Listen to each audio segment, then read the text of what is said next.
Mbona mwitikii? Ila kabla ya kisa tuombe. Nani anaomba? Haya, Steven, kaka Steven anaomba. Nasema tuombe. Omba, omba, omba.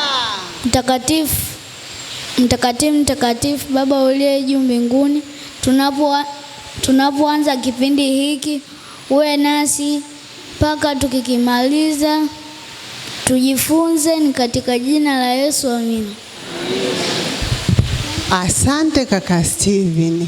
Leo tulijifunza aina za kuongea, si ndio?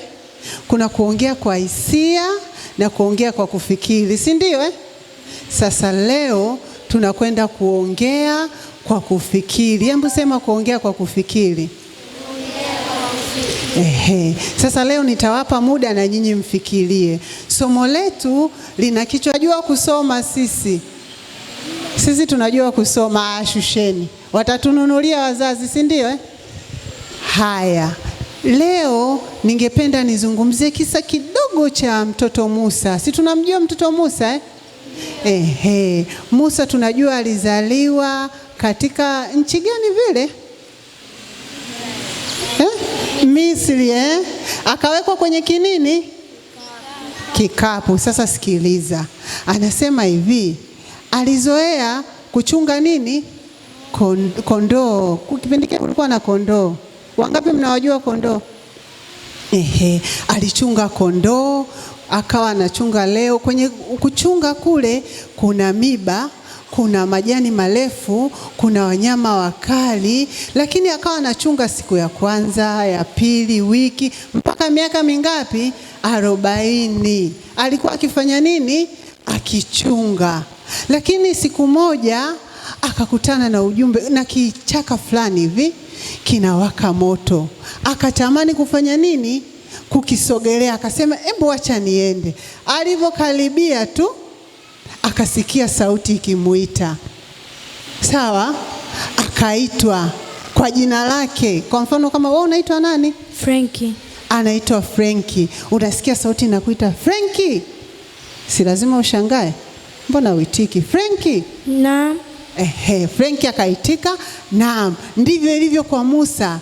Alivyosikia sauti ikimuita, na yeye akafanya nini? Akaitika. Akapewa maelekezo, akawa akizungumza na ile sauti, lakini hajui anazungumza na nani. Baadaye akaja akajua kwamba anaongea na nani? Na Mungu. Mungu akamtuma Musa, akamwambia kwamba aende akaombe uhuru wa wana wa Israeli. Kwa nani? Kwa Farao. Unajua Musa akamwambiaje? Mimi nikifika kule nitawaambiaje sasa? Sasa nani kanituma? Si wataniuliza, hivi wewe umetumwa ukaambiwa kamwite kaka Steve. Hebu mwite Steve. Steve. Naam. Mwambie unaitwa. Unaitwa. Sawa. Na nani? Umesikia Steve amekuuliza na nani? Unaitwa. Sawa, na nani? Mtafakari sasa.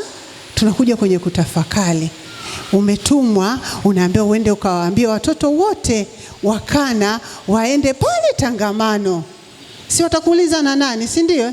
Ndivyo ilivyo kwa Musa, akaambiwa aende akawaambie wana wa Israeli kwamba nimetumwa. Sasa akawaambia nikienda kuambia nimetumwa, ni nani amenituma? Fungua kitabu cha Kutoka sura ya 3. Fungua kitabu cha Kutoka, kaka Steve, fungua. Haya kaka Steve, tusomee Kutoka 13 mstari wa 13 hadi 14.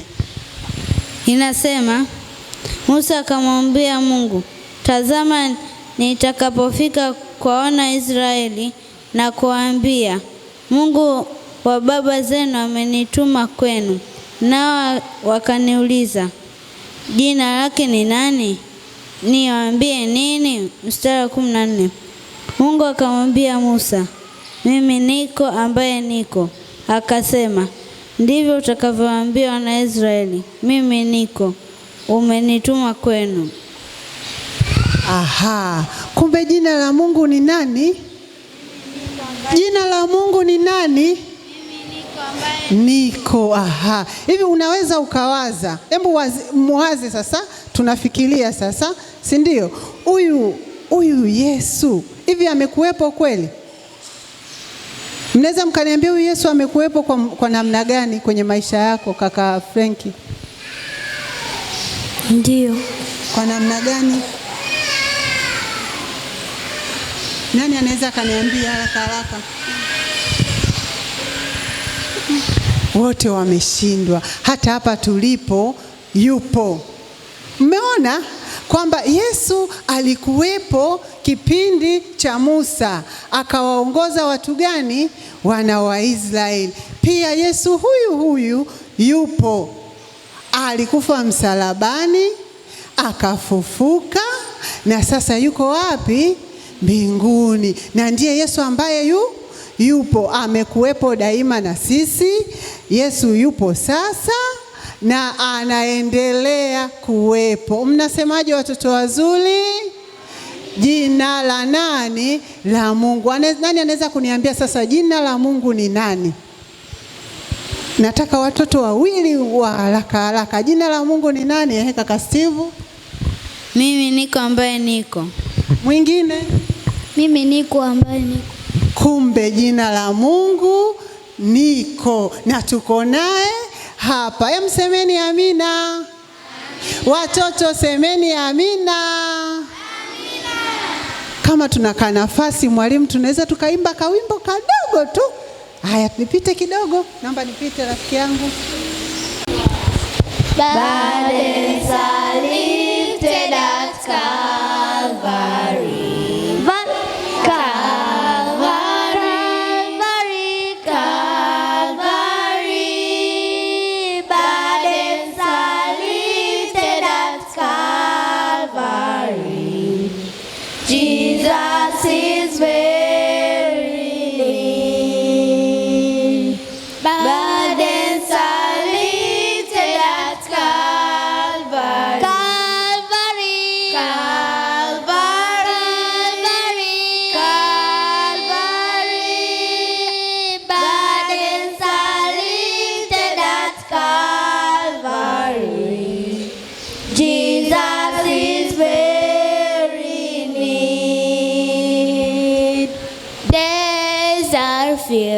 With sorrow and care, hearts are lonely and big.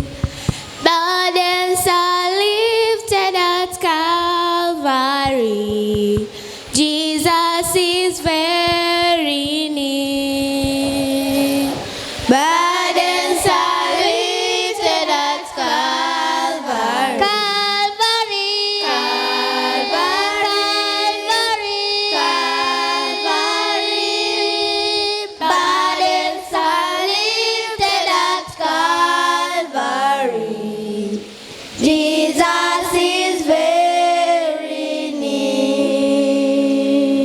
Cast your care